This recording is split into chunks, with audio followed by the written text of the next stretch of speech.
আসসালামু আলাইকুম। শুনছেন সংবাদ শিরোনাম। ব্রাহ্মণবাড়িয়ায় ধর্ষণ ও নারী নির্যাতনের প্রতিবাদে মশাল মিছিল। এখন শুনবেন বিস্তারিত।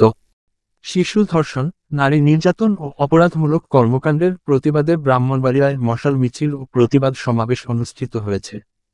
রোববার ৯ই মার্চ সন্ধ্যায় ব্রাহ্মণবাড়িয়া ছাত্র জনতার ব্যানারে আয়োজিত এই কর্মসূচিতে বিভিন্ন কলেজের শিক্ষার্থীসহ বৈষম্যবিরোধী ছাত্র আন্দোলনের নেতাকর্মীরা অংশ নেন। এদিন সন্ধ্যা ৭টার দিকে ব্রাহ্মণবাড়িয়া সরকারি কলেজের সামনে থেকে শিক্ষার্থীরা মশাল হাতে মিছিল বের করেন। তারা ধর্ষকদের শাস্তি নিশ্চিত করো, নারীর প্রতি সহিংসতা বন্ধ করো এমন নানা স্লোগান দিতে থাকেন।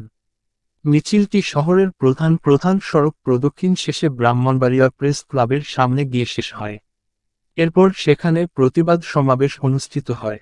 সমাবেশে ছাত্র জনতার পক্ষে বক্তব্য দেন রেহেনা বুশরা, তানিশা, মেহেরুন্নেসা মুনিয়া প্রমুখ। তারা বলেন, ধর্ষণের বিচার নিশ্চিত না করায় সারা দেশে এটি এক ধরনের ট্রেন্ড হয়ে দাঁড়িয়েছে।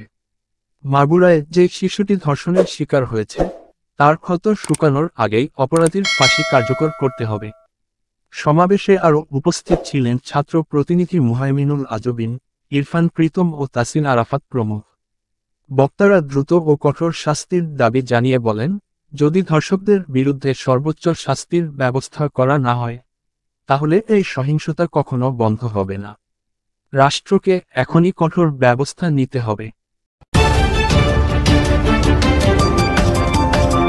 ব্রাহ্মণবাড়িয়া 24.নিউজ।